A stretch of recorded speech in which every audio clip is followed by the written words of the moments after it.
Hello everyone, welcome to Gujarat series.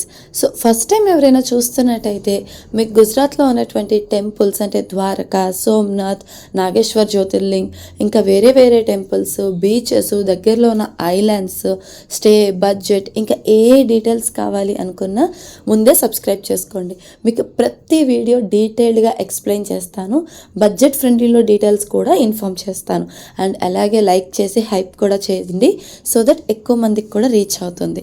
So first thing ఏంటంటే, ఎవరైనా హైదరాబాద్ నుంచి వెళ్ళాలి అనుకుంటే 2 ఆప్షన్స్ ఉన్నాయండి. ఫ్లైట్ కానీ ట్రైన్ కానీ చేసుకోవచ్చు, ఈవెన్ బస్సెస్ కూడా ఉంటాయి. సో నేను మీకు ఫస్ట్ అయితే ఫ్లైట్ థింగ్ చెప్తాను. మేము ఫ్లైట్లో వెళ్ళామన్నమాట. చిన్న బాబు ఉన్నాడు కాబట్టి మీరు 1 మంత్ ముందు లేదా 1.5 మంత్ ముందు అలా బుక్ చేసుకుంటే పర్ పర్సన్ 4,000 నుంచి 4,500 లోపే పడుతుంది.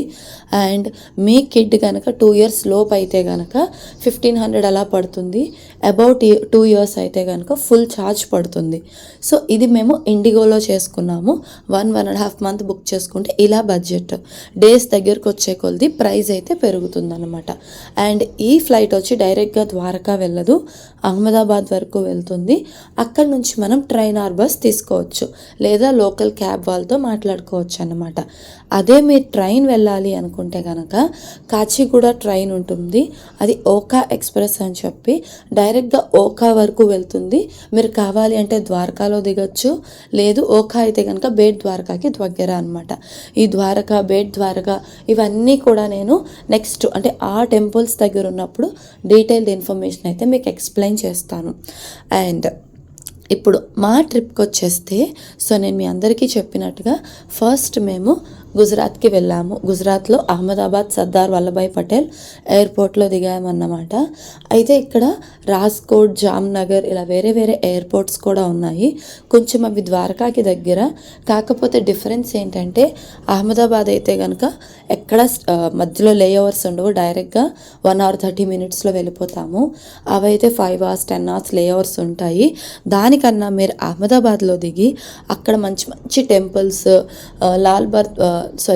లాల్ బహదూర్ మార్కెట్స్ ఇలాంటి చాలా ఉన్నాయి. అవన్నీ కూడా చూసుకోవచ్చు అనమాట. అవన్నీ నేను నెక్స్ట్ వీడియోస్లో ఎక్స్ప్లెయిన్ చేస్తాను. అండ్ ఇప్పుడు మీరు చూస్తున్నది ఏంటంటే సర్దార్ వల్లభాయ్ పటేల్ ఎయిర్పోర్ట్. ఫస్ట్ నేను మీకు చూపించింది మన హైదరాబాద్ ఎయిర్పోర్ట్, తర్వాత అహ్మదాబాద్ ఎయిర్పోర్ట్. అక్కడి నుంచి బయటకు వచ్చేస్తే ఈ వ్యూ అన్నమాట. సో ఇక్కడ మేము స్టే చేసింది లెమన్ ట్రీ హోటల్లో. కొంచెం మా బాబు ఉన్నాడు, ఆ టైంలో చండీపుర వైరస్ ఉంది కాబట్టి కొంచెం జాగ్రత్తగా ఉండడానికి ఫిక్స్ అయ్యాము. హోటల్ డీటెయిల్స్ ఇవన్నీ కూడా నెక్స్ట్ వీడియోలో షేర్ చేస్తాం. సో ఇదంతా Day 1లోనే జరిగిందండి, ఎందుకంటే మేము ఇమీడియట్గా నెక్స్ట్ డే మార్నింగే ద్వారకాకి ట్రైన్ బుక్ చేసుకున్నాము. ఆ డీటెయిల్స్ కూడా ఎక్స్ప్లెయిన్ చేస్తాను. ఇప్పుడు మీరు ఇక్కడ చూస్తున్నది ఏంటంటే రాధాకృష్ణ టెంపుల్ అన్నమాట. ఇస్కాన్ టెంపుల్ కరెక్ట్గా చెప్పాలి అంటే కనుక ఇక్కడ మీరు మొత్తం నేను మీకు చూపిస్తున్నదంతా కూడా ఇస్కాన్ టెంపుల్ అహ్మదాబాద్లో.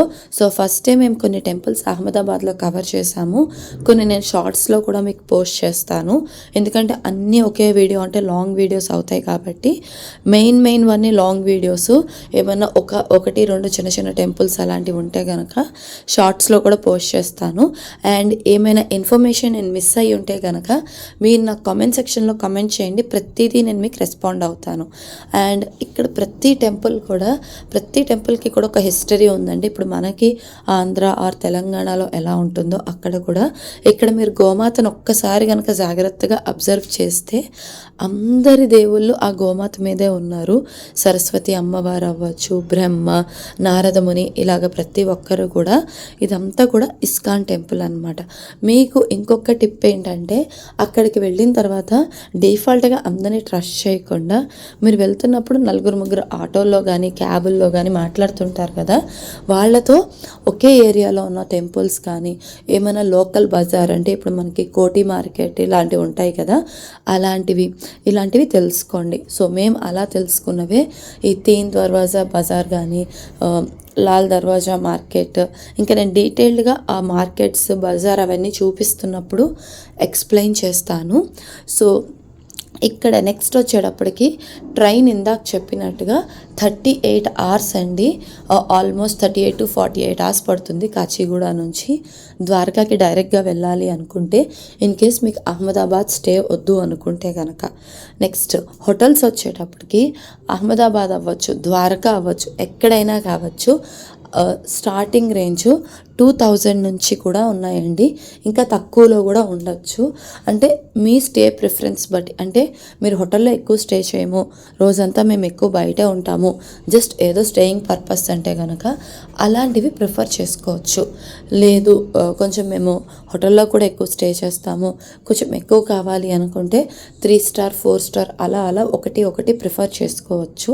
సో ద్వారకా ఆ ప్లేసెస్లో అయితే కనుక 3 స్టార్ అవన్నీ కొంచెం 2,500-3,000కి వస్తుంది. అహ్మదాబాద్ సిటీ కాబట్టి కొంచెం అటు ఇటు అనపచ్చు. నెక్స్ట్ థింగ్ ఏంటంటే ఫుడ్ ఇక్కడ 2 థింగ్స్ అండి. కొంచెం మేము ఫుడ్ స్పైస్ ఉన్న అటు ఇటుగా ఉన్న అడ్జస్ట్ అయిపోతాము అంటే మోస్ట్ ఆఫ్ ద టెంపుల్స్లో ప్రసాదం దొరుకుతుంది. అండ్ అది కూడా కిచిడి, పొటాటో కర్రీ ఇలానే ఉంటుంది. సో ఎక్కువ ఆలోచించక్కర్లేదు, కొంచెం అడ్జస్ట్ అవ్వగలము అనుకుంటే టెంపుల్స్ ప్రసాదం తినచ్చు. లేదు మేము ఫుడ్కి చాలా చూజీ అనుకుంటే కనుక అహ్మదాబాద్ అయితే అస్సలు ఆలోచించక్కర్లేదు. చాలా చోట్ల సౌత్ ఇండియన్ ఫుడ్ చాలా మంచిగా దొరికేస్తుంది, చాలా అంటే చాలా బాగా. 22 ప్యారలల్ అని చెప్పి అదైతే ప్యూర్లీ సౌత్ ఇండియన్. మేబీ ఆ రెస్టారెంట్ అవి చూపించినప్పుడు ఆ డీటెయిల్స్ కూడా ఎక్స్ప్లెయిన్ చేస్తాను. ఫుడ్కి అయితే అస్సలు భయపడక్కర్లేదు. మేము మా బాబుని తీసుకెళ్తున్నామని కొంచెం భయపడ్డాము, బట్ ఆల్మోస్ట్ అన్నీ దొరుకుతాయి. అండ్ ఇవేమీ తినలేని వాళ్ళకి బెస్ట్ ఆప్షన్ కర్డ్ రైస్ ఎక్కడున్నా చాలా బాగుంటుంది కదా. సో టెంపుల్ ఇదంతా మీరు చూస్తున్నారు కాబట్టి నేను ఎక్స్ప్లెయిన్ చేయట్లేదు. ఇస్కాన్, శ్రీ రాధే రాధే గోవింద చూశారు కదా. బట్ మీకు ఇన్ఫర్మేషన్ అయితే ప్రొవైడ్ చేయాలి అనుకుంటున్నాను అనమాట. సో నేనేమైనా మిస్ చేసినా, మీకేమైనా డౌట్స్ ఉన్నా కూడా నాకు కమెంట్ సెక్షన్లో కమెంట్ చేయండి. ఇక్కడ నుంచి మేము ద్వారకా ఎలా వెళ్ళాము, ద్వారకా నుంచి సోమనాథ్, అంటే ద్వారకాలో ఇంకా మనకి బేట్ ద్వారకా, నాగేశ్వర్ జ్యోతిర్లింగ్, రుక్మిణి అమ్మవారి టెంపుల్, ఈ డీటెయిల్స్ కూడా ఉంటాయి, అవి ఎక్స్ప్లెయిన్ చేస్తాను. అక్కడ నుంచి సోమనాథ్ ఎలా వెళ్ళాము, సోమనాథ్ నుంచి మేము ఐలాండ్కి కూడా వెళ్ళాము కదా, ఆ ఐలాండ్కి ఎలా వెళ్ళాము, రిటర్న్ ఎలా ప్లాన్ చేసుకున్నాము, రిటర్న్లో ఎక్కడ ఉన్నాము, మొత్తం end to end details 1 by 1 నేను గుజరాత్లోవి మీకు షేర్ చేస్తాను. లోకల్ బజార్స్ కూడా ఉన్నాయి మీ అందరి కోసము, అవి కూడా ఎక్స్ప్లెయిన్ చేస్తానన్నమాట. ఇది పలేడియం మాల్. మేము కొన్ని అప్పటికే మేము డౌట్తో వెళ్ళాము, మా బాబుకి బాగాలేదని. సో కొన్ని మిస్ చేసాము, అవి తీసుకుందామని మాల్కి వెళ్ళాము. రోడ్ మీద కూడా చాలా మంచివి దొరికాయి. ఇంకొక విషయం ఏంటంటే, ఇక్కడ మనం ఏమైతే ఆన్లైన్లో ఆర్డర్ పెడుతున్నామో అవన్నీ అక్కడి నుంచే అని నాకు తెలిసింది. అండ్ ఎంత డిఫరెన్సో నెక్స్ట్ వీడియోలో చెప్తాను, మీరు అందరూ షాక్ అయ్యి సర్ప్రైజ్ అవుతారు. అండ్ అక్కడ నేను కొన్నవి కూడా మీకు వీడియోస్లో చూపిస్తాను. అవి మీరు అమెజాన్లో కానీ లోకల్ షాప్స్లో కానీ కాస్ట్లు చూస్తే నిజంగా సర్ప్రైజ్ అవుతారన్నమాట. సో ఇదండి డే 1. ఇంకా డే 1లో మేము ఎక్కడ స్టే చేసాము, ఇంకా టెంపుల్స్ ఉన్నాయి, కాళీ అమ్మవారి ఇలాంటివన్నీ కూడాను. So stay next long video, Kali అమ్మవారు, ఇంకా జగన్నాథ్ టెంపుల్, ఇవన్నీ కూడా నెక్స్ట్ 2-3 డేస్ షార్ట్స్లో కూడా వస్తాయి. సో మిస్ చేయకండి. మీకు తెలిసిన వాళ్ళందరికీ కూడా షేర్ చేయండి. డెఫినెట్గా మీ అందరికీ ఈ సిరీస్ అయితే నచ్చుతుంది.